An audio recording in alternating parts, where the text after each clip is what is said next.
Cultura Geral. Apoio Cultural.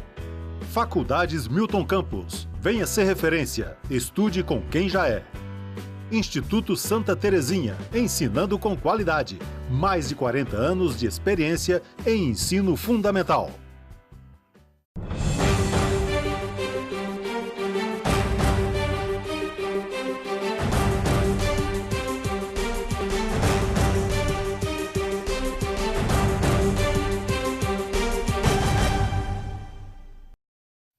Olá, tudo bem? Começando agora mais um programa Cultura Geral.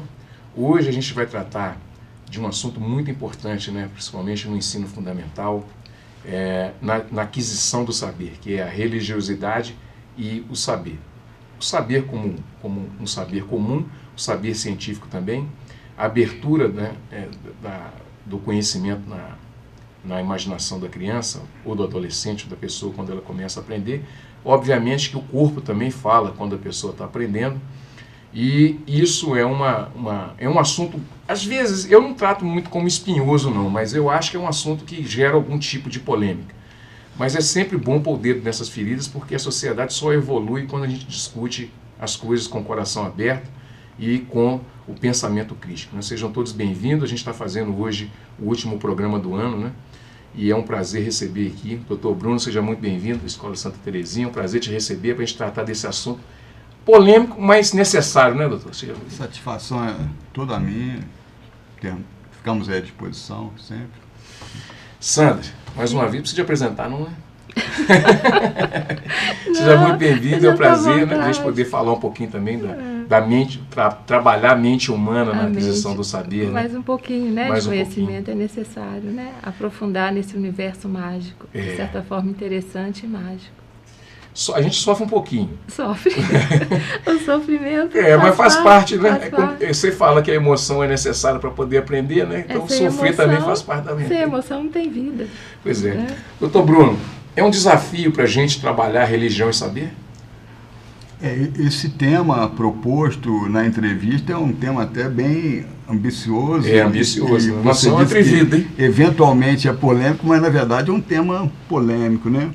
Porque muitas pessoas, não sei se eu poderia dizer que é um pensamento comum, mas muitos consideram que há quase que um antagonismo entre o pensamento religioso ou o sentimento de religiosidade e o pensamento científico. E na verdade, eu não vejo que exista esse antagonismo. O pensamento religioso, ele é anterior ao pensamento científico, porque o homem primitivo, ele olhava o céu, a noite e o dia, os fenômenos da natureza, os fenômenos que ele desconhecia, e inicialmente sempre procurava explicações religiosas de deuses, né? Ele não entendia o que acontecia. Então, talvez a gente possa dizer que o pensamento religioso ele é muito antigo, ele é muito primitivo. E lentamente, o ser humano começou a procurar explicações que não estavam relacionadas sempre com deuses ou com forças desconhecidas. O ser humano começou a procurar explicações dentro do conhecimento, do saber, e deixou de recorrer sempre a essa explicação de deuses ou forças místicas, né? Ô Sandra, a pulsão de aprender, e se a gente for fazer uma ponte com a religiosidade também, sim, tem essa ligação na função de aprender, porque quando a gente vai entender um pouco, estudar um pouquinho de psicanálise, a gente vai entender ali, talvez o Bourdieu, alguma coisa nesse sentido, que vai falar dessa pulsão, desse prazer, mas ele também está interligado também com essa condição filosófica do saber humano através do tempo, né? E é impossível falar através do tempo sem falar da religiosidade, né? Porque é a base também do conhecimento, né? Do conhecimento, sim. Vamos associar, então, essa questão que a gente já vem falando aqui, que é o seguinte, a gente é um ser corporal. Tá? E como ser corporal, a gente tem uma existência no mundo físico. O mundo físico, na realidade, traz para a gente tanto uma percepção do que é prazeroso do que é sofrido. A partir do momento que a gente começa a ter essa consciência, a gente começa a perceber que somos seres que aprendem o tempo todo. Então, o aprendizado vem desde o útero, né? Uhum. E esse aprendizado, ele vai criando uma forma diferente da gente expressar nesse mundo físico. Só que acontece o seguinte, se eu perguntar para vocês, olha, o que é a mente? Onde está a mente no corpo de vocês? O que vocês falariam? Onde está a mente? Na cabeça. Na cabeça. Onde está a mente? Na cabeça. Na cabeça. Onde está o coração? No peito. No peito. Coração. No peito. Está em todo o corpo. Uhum. Então, quando a gente fala assim, onde está a nossa mente é todo o corpo, é corporal. Uhum. Porque quando a gente pensa, é claro que o cérebro tem essa função, né? De colocar a gente com essa visão que o pensamento está na cabeça. Sim. Mas é todo o corpo que sente, é o corpo que absorve a emoção, tá? E essa emoção gera uma ação, mas antes disso vem um pensamento que é também corporal. Uhum. O coração, por exemplo, está aqui, tá? A gente sente o amor, né? Todas as emoções aqui. Mas o coração, a gente pode senti-lo em todo o corpo. Então, tem um exercício de relaxamento quando a gente faz, que é o seguinte, sinta o coração na ponta do seu nariz, Uhum. tá? Sinta o coração na orelha, sinta o coração na ponta dos seus pés. Então, a batida do coração está no corpo inteiro. Uhum. Então, quando a gente fala nessa expressão corporal, a gente está falando dos sentidos. Então, todos os sentidos têm a ver com exatamente isso. Uma forma de aprender e uma forma de trazer esse conhecimento para a realidade. E o que seria isso? Hoje a nossa educação, ela é muito focada na parte mais da racionalidade. Tá? Então, hoje eu sinto o seguinte, a educação está preparando as pessoas para o mercado de trabalho. Uhum. Para competição. Para a competição, é uma competição muito angustiante, as pessoas estão sofrendo com uma agressividade e também com sintomas de angústia muito forte, porque tem que estar ok para o mercado de trabalho, né?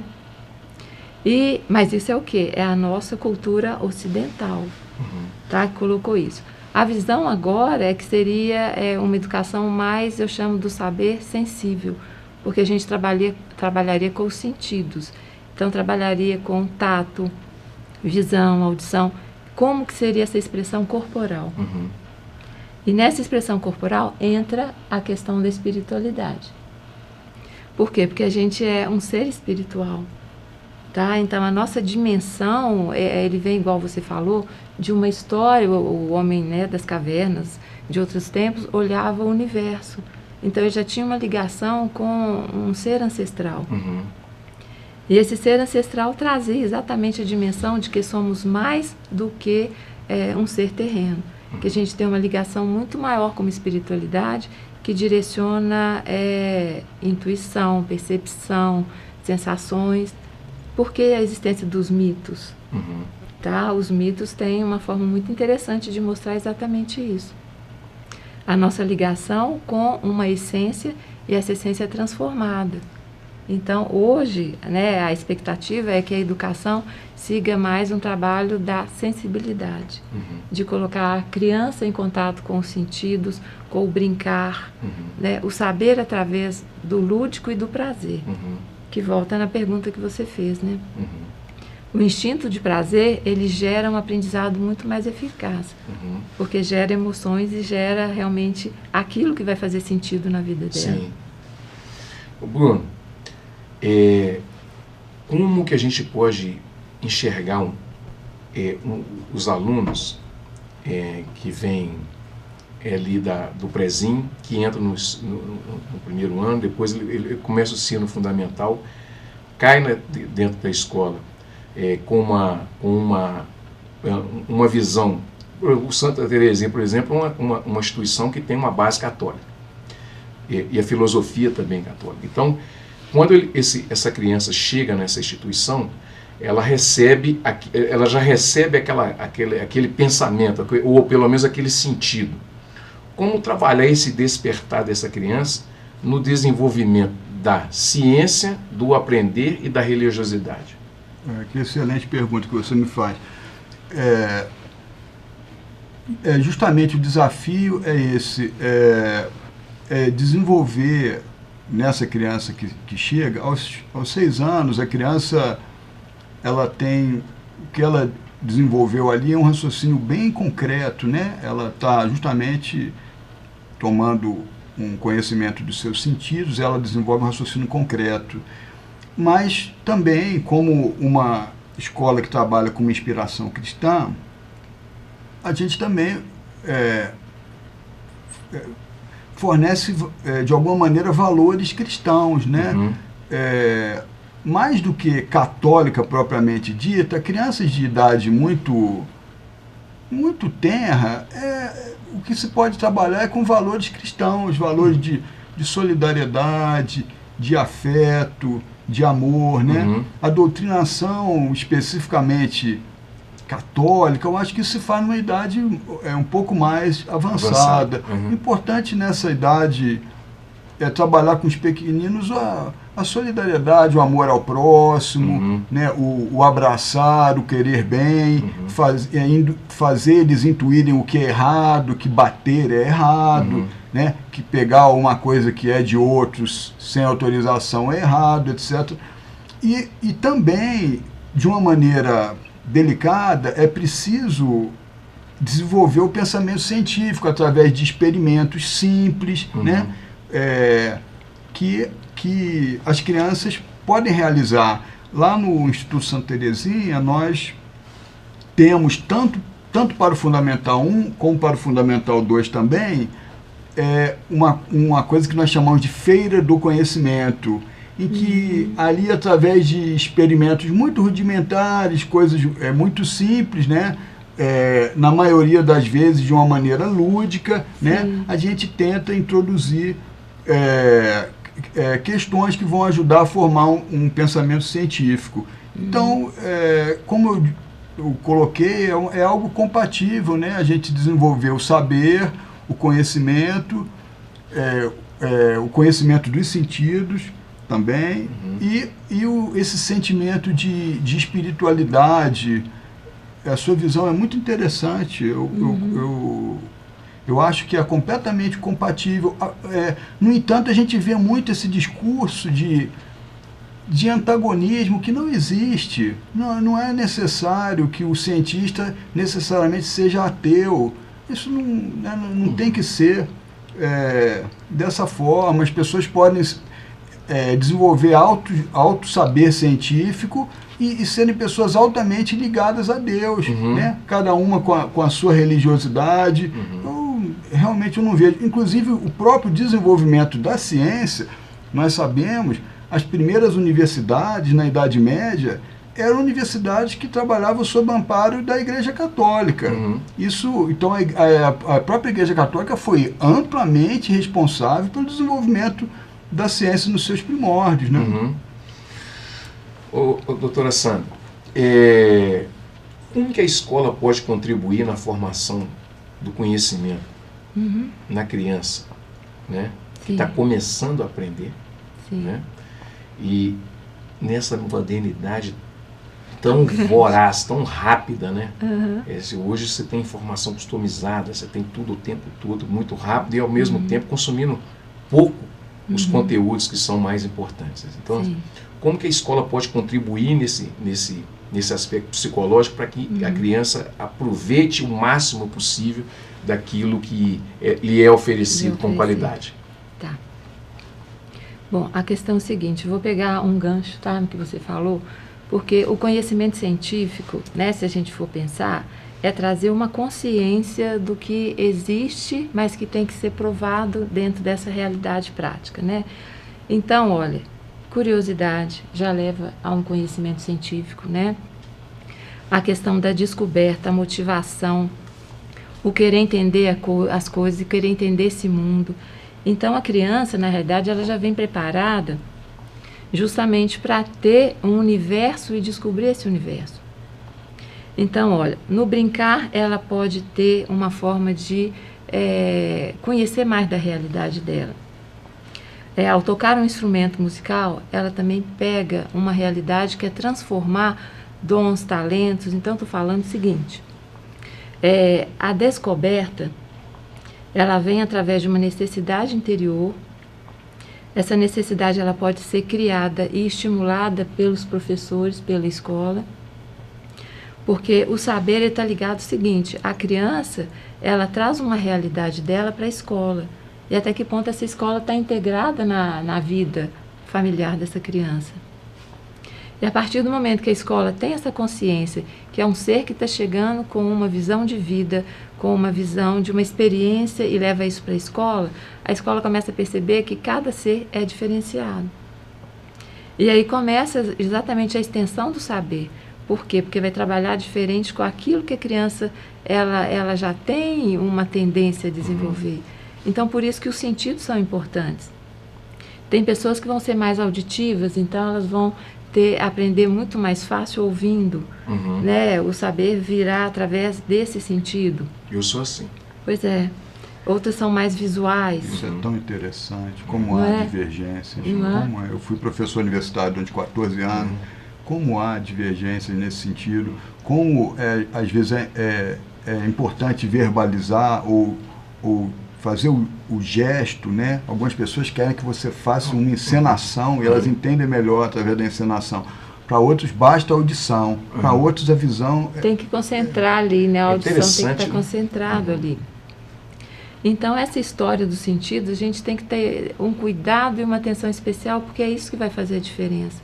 Tá? As crianças hoje, elas estão trazendo muito isso, então elas aprendem assim, no estalar de dedos, né? Então, elas têm uma necessidade muito grande de conhecer tanto o mundo externo quanto o mundo interno. E como que era conhecido o mundo interno, né? Antes, os pais estavam ali, contavam histórias, tá? Estimulavam a imaginação. Então, quem é muito mais criativo hoje, ouviu histórias, tá? Brincou com os brinquedos que hoje quase que não existe mais. Então, eles vão virar, na realidade, cientistas. Os pais brincarem com os filhos, nesse aspecto, é algo muito interessante, porque aquela mesma pessoa que exerce autoridade e que vai ser necessária pela formação do superego, né, no ser humano, também não vai ficar na lembrança afetiva da criança somente como alguém que exerce autoridade. Exatamente. Se a criança ter como um companheiro de brincadeira o pai, a mãe, um irmão, isso é excelente, né, para a formação daquele ser humano. Se todos os pais tivessem esse tempinho para brincar um pouco que fosse com seus filhos, seria algo maravilhoso. Né? É isso que vai ficar na memória afetiva. Então, a partir do momento que a criança está brincando, ela vai trazer o prazer, ela vai saber que o brincar vai levá-la a sentir bem e que o estudo também pode ser prazeroso. Então, hoje assusta porque assim, as livrarias estão em crise, né? Não estão vendendo mais livros. E olha que angustiante que é saber isso. As crianças não estão tendo que pegar o tato, né? sabe? Eu não consigo ler um livro que eu vou baixar lá, sabe? Não, eu sinto necessidade do cheiro do papel, do tato, né? De ficar com o livro, né? O excesso de um videogame também é algo que tem trazido consequências até de saúde pública. A ausência do livro e o excesso de videogame muitas vezes tem gerado em crianças o problema da obesidade. Não que eu seja contra o uso de videogame, mas para crianças de pouca idade, sem dúvida que isso tem que ser regulado, porque as crianças precisam correr, precisam pular, precisam se divertir, precisam queimar calorias. É bastante chocante quando a gente compara com a realidade de 20 ou 30 anos atrás, constatar que há crianças de 8 ou 9 anos com problema de obesidade. Né? É uma realidade completamente diferente, né? E essa é uma pergunta que eu queria te fazer, Bruno. Como enxergar o aluno que está vindo, tem um professor, o Thales, que esteve aqui no programa, ele chamou de geração touch. O menino já vai começar a andar e na televisão já começa a pôr o dedo lá na tela. Então, como trabalhar esses alunos, como trabalhar essas crianças que estão chegando na sua mão, né, com essa perspectiva, uma perspectiva muito tecnológica, né? E ao mesmo tempo você tem que dar uma base de saber para ele, e aí você entra com o ensino, com uma base filosófica, né? Que não tem como ficar fora da religião, porque foi ela que criou o pensamento filosófico, praticamente ela criou ou desenvolveu o pensamento filosófico, mas hoje a gente está vivendo um momento muito ímpar na humanidade, que é a felicidade imediata, né? Então está todo mundo querendo a felicidade para ontem, né? E como trabalhar isso no ensino fundamental? Porque o menino já está chegando quase que com um monte de informações e informações picotadas, né? A curiosidade é sempre um dado positivo, como a doutora Sandra falou aqui, eu sinto que a gente tem uma certa afinidade. A curiosidade é algo interessante, a gente tem que estimular a curiosidade. Mas o uso excessivo de celular ou tablet para criança de hipocrisia, isso, a meu ver, não pode ser banalizado? Assim, não pode ser banalizado. Eu acredito que até 9 ou 10 anos o uso deve ser regulado pela família e deve ter um limite de horas, talvez 1 ou 2 horas, nunca mais do que 2 horas. Realmente deve ser bastante restrito. Alguns estudos recentes estão apontando que a criança não deve começar cedo demais a ter a exposição a essa tela de celular ou tablet, que isso, eles estão começando a fazer alguns estudos que denotam que isso pode prejudicar o desenvolvimento das crianças, sabe? Então, eu acredito que antes de 10 anos deve haver uma restrição. Uma regulação, sempre. Pelo menos uma restrição no âmbito familiar, que é o primeiro grupo ao qual a criança se sujeita, né? Eu acho que os pais têm que exercer autoridade nesse sentido, eles não podem deixar correr solto e achar que tudo é normal, porque eles ainda não têm o conhecimento total dos seus sentidos. O cérebro ainda está em desenvolvimento, né? Então, essa é uma questão. Agora, o outro ponto que você colocou sobre o pensamento científico e o pensamento filosófico, isso é uma questão muito interessante. O pensamento científico, ele se diferencia do pensamento religioso ou filosófico, porque o pensamento científico, ele tende a uma superação constante. É a diferença principal. Enquanto que o pensamento religioso, filosófico, não. A pessoa que adota uma determinada linha filosófica ou adota uma determinada crença religiosa, isso não tende a uma superação. Sobretudo no caso das religiões, aquilo é colocado como um pensamento absoluto, um pensamento de verdade, né? Não tende a se superar. E o pensamento científico não, o pensamento científico tende a uma superação constante. Então, o que há 100 anos atrás era considerado uma verdade científica, em determinado momento vai deixar de ser, né? Então, já houve uma teoria em que a Terra era o centro do universo, né? E até que Galileu disse, não, a Terra gira em torno do Sol, não o oposto. E depois ele teve que desdizer.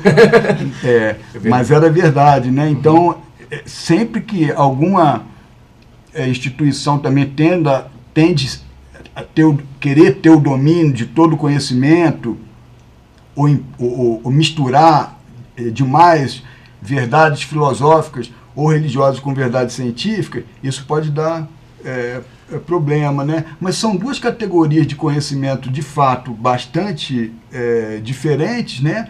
Mas o ser humano é muito rico, ele consegue trabalhar nesses departamentos diferentes. Consegue surfar nessa em cada uma dessas ondas, né? Vamos dizer assim. Bom, gente, deixa eu fazer um intervalinho, daqui a pouquinho a gente volta com mais cultura geral. Vou tomar uma aguinha, daqui a pouquinho a gente está de volta.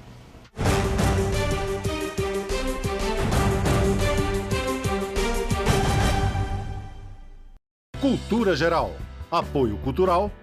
Faculdades Milton Campos. Venha ser referência. Estude com quem já é.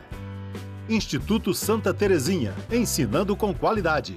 Mais de 40 anos de experiência em ensino fundamental. A terra só tem um pouquinho de água. A gente deixa a torneira todo dia ligado. Fecha. Você pegar um balde, pegar a água onde lava as roupas, aí lava o carro. Eu cuido com muito carinho a água. O planeta é lindo demais, a gente não pode deixar ele morrer. Apoio TV Banqueta. Hoje a gente vai falar uma coisa muito séria. Reciclagem é de jogar as coisas de vidro no lixo, as coisas de plástico, os jornais. Eles podem transformar lixo em brinquedo, em carrinho, ou em boneca, ou em boneca de lata, lugar de lixo na lixeira. Reciclagem para salvar o planeta. Apoio TV Banqueta. Cultura Geral. Apoio Cultural. Faculdades Milton Campos. Venha ser referência. Estude com quem já é. Instituto Santa Terezinha. Ensinando com qualidade. Mais de 40 anos de experiência em ensino fundamental.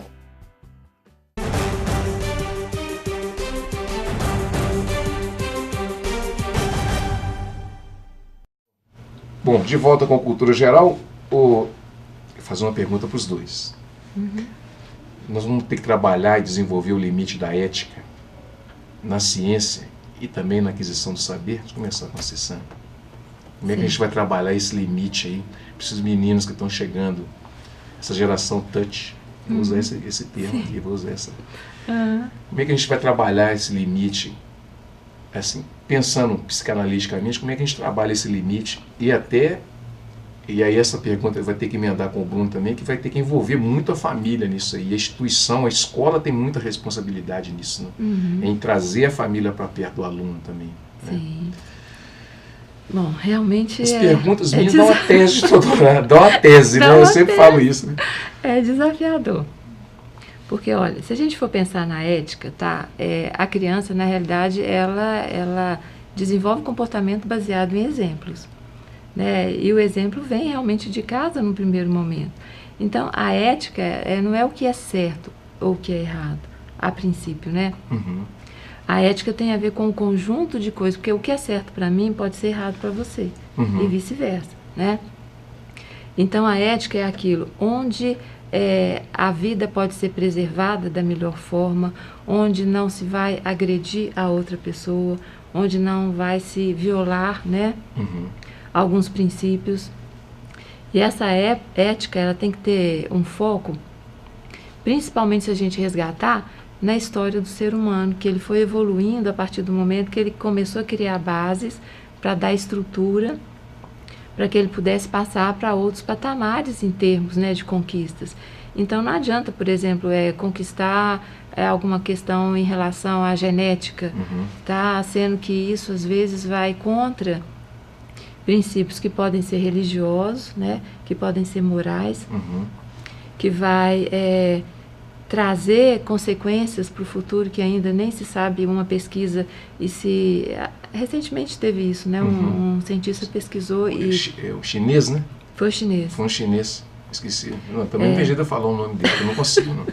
Então, como fazer uma coisa a princípio por vaidade, tá? Por competição, vaidade. Então, a pessoa que quer aparecer tomando, né, à frente numa pesquisa. A coisa tem que ser discutida, sabe? Com grupos, né, com os cientistas, com família, com o ser humano de um modo geral. Com todos os grupos, né?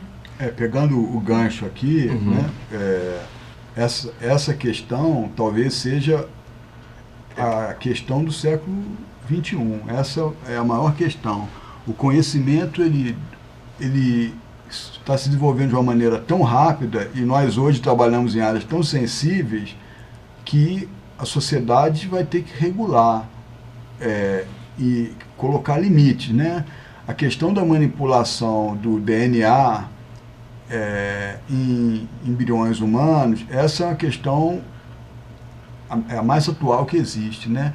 Então, de fato, eu diria que a sociedade como um todo, tendo em vista também aspectos religiosos, mas não só aspectos religiosos, né? Mas a religião faz parte da sociedade.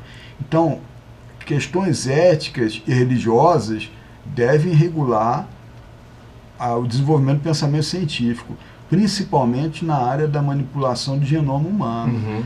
Isso daí é algo que tem que ser discutido. Eu não coloco como um tabu, mas eu coloco como algo que tem que ser discutido, porque na Inglaterra e em outros países, houve essa notícia também da China, há um campo promissor no que diz respeito à cura de doenças genéticas através de manipulação do genoma, mas essa área é muito sensível. Sim. A meu ver, né, se a coisa ficar restrita ao âmbito de cura de doenças, isso é algo interessante. Pesquisa na área da cura do Parkinson, do Alzheimer, né, e outros, e mais do que isso, doenças derivadas de anomalias cromossomiais. Então, isso de alguma maneira é auspicioso. O problema é que isso é muito sensível, né? É uma área muito delicada. Alguns países estão simplesmente proibindo esse tipo de pesquisa. Em outros países está sendo feito de forma clandestina. E eu não acho que deve ser nem uma coisa nem outra. Eu acho que tem que ser debatido amplamente na sociedade. A sociedade tem que regular isso. Não podemos ter tabu com essas coisas. Se colocar um tabu, complica. Não acho que tem que ser tabu, não. Porque tem aspectos, de alguma maneira, isso toca a questão da religião e pode gerar tabu, mas não deve gerar o tabu. Né? Sandra, o corpo fala? Principalmente quando vai aprender. O corpo fala o tempo todo, né? Todo, né? Inclusive aquele livro do Pierre Weil, né? Não é isso? O corpo fala. Então, o corpo fala em todo momento, a gente gesticula, sabe? A gente tem emoções. E a partir do momento que o corpo fala, a nossa intenção é conhecer a linguagem do corpo. E para conhecer a linguagem do corpo, a gente tem que realmente olhar para o corpo. Tem pessoas que não se olham no espelho, né? Não consegue se olhar no espelho. Então, primeiro, se olhar, se tocar, porque a mensagem corporal, ela vai falar exatamente do sentimento, das emoções. Então, é olhar, se tocar, sabe? Sentir, né, o que cada parte do corpo quer dizer. Por exemplo, o estômago. Quando o estômago sente que aquele alimento não está bom, ele dá a sensação de enjoo. Você sente nojo de determinado alimento. E por que isso? Porque ele está avisando, olha, é perigoso, não coma. Tá? Ele dá um sinal. Tá? Se a gente escuta alguma coisa, né, no nível... a audição, ela é muito sensível. Então, qualquer coisa, a gente escuta um som diferente, uma fala diferente, já vai dizer que a gente pode estar apto realmente a buscar um conhecimento através de quê? De alguma coisa que está sendo dita e percebida em outros níveis. A gente está aqui conversando, mas a gente pode perceber outros sons no ambiente. Tá? Às vezes eu estou no consultório, dependendo da profissão. Uma vez eu estava atendendo uma bióloga. E a gente, na interação lá, ela falou, Sandra, passou uma águia, passou um gavião. Pois mas como que você sabe? Tá, então, pelo som que ela ouviu, a gente estava num processo ali dela, interiorizando algumas coisas, mas ela estava percebendo todo mundo à volta. Isso na criança aparece quando ela está começando a descobrir as coisas, principalmente na aplicação do conhecimento. Isso aparece muito na criança, o corpo dela fala quando ela não está conseguindo compreender, não está conseguindo aprender com uma certa qualidade, o corpo dela consegue dar esses sinais? O tempo todo. Desde o momento que ela nasce, por exemplo, se ela está com fome, ela vai chorar. Se tem uma coisa incomodando nela, o choro vai ser o primeiro momento de comunicação. Né? Depois, se ela não consegue fazer alguma coisa na prática, um dever, né? Alguma coisa que a escola pode, né, passar para ela, que ela tem que desenvolver, o que vai acontecer com ela? Ela pode criar no corpo alguns processos, inclusive, de somatização. Por isso que nós falamos aquela vez, né, Bruno, da importância da família acompanhar, né? É muito importante. Né? A escola deve trazer para si a família, principalmente no Fundamental 1 ou na educação infantil.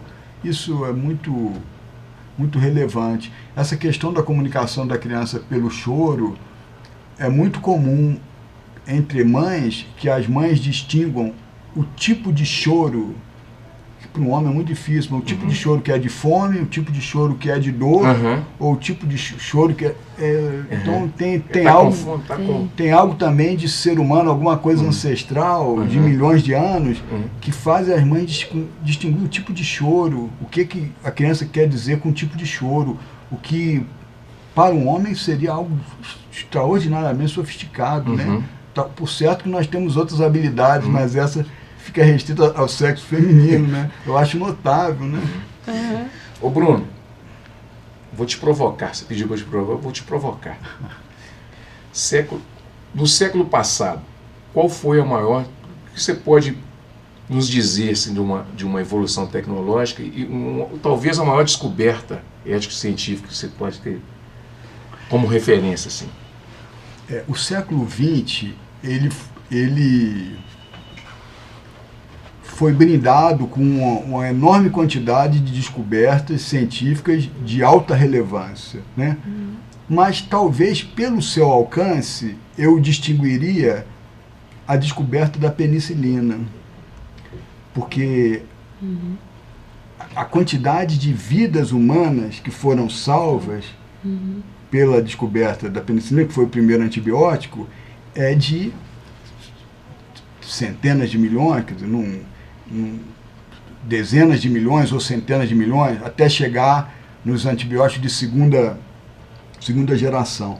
E o curioso é que a penicilina, que foi descoberta a ponto de curar ainda muitas pessoas no final da Segunda Guerra Mundial, vejam bem, ela foi descoberta pelo Alexander Fleming por ele ter deixado uma janela aberta em um laboratório. Então ele estava estudando o desenvolvimento das bactérias, culturas de bactérias, e quando ele retornou, ele percebeu que uma daquelas culturas de bactérias não tinha crescido. E em um pote, um vidro que tinha sido contaminado, tinha tido uma contaminação externa porque uma janela tinha ficado aberta. E então foi contaminado por um fungo. Esse fungo produziu uma substância que é o agente ativo da penicilina. Então foi uma... É claro que ele, com o olhar dele de cientista, quando viu aquilo, foi pesquisar o que tinha acontecido. Mas vejam como uma descoberta tão estupenda ocorreu por um acaso, ou não seria um acaso. Ou não seria um acaso, ou seria a mão de Deus, ou seria a mão de Deus dando a intuição para ele também, ao invés de simplesmente jogar fora aquela cultura de bactérias, pesquisar o que tinha acontecido. Então, é interessante que a gente volta ao início do programa, em que eu digo, eu não vejo incompatibilidade em pensamento científico e religiosidade, né?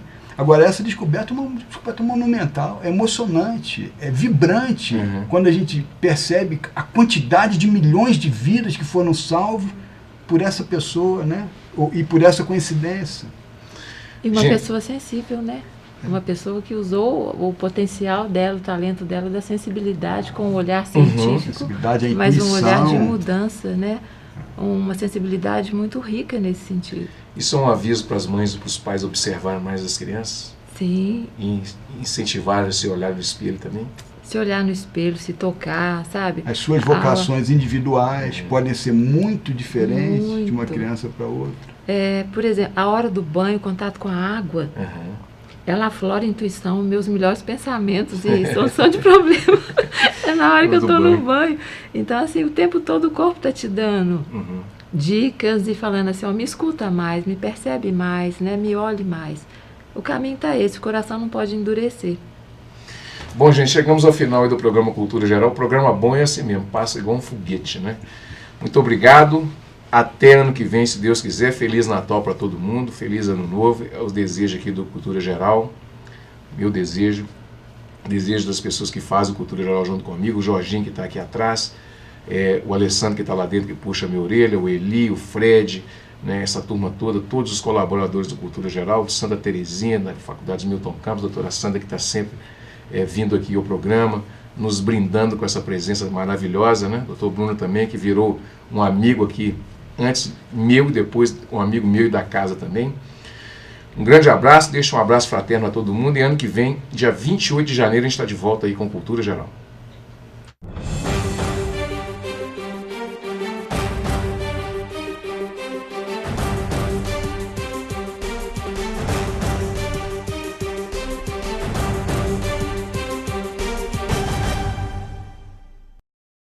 Cultura Geral. Apoio Cultural. Faculdades Milton Campos. Venha ser referência. Estude com quem já é. Instituto Santa Terezinha, ensinando com qualidade. Mais de 40 anos de experiência em ensino fundamental.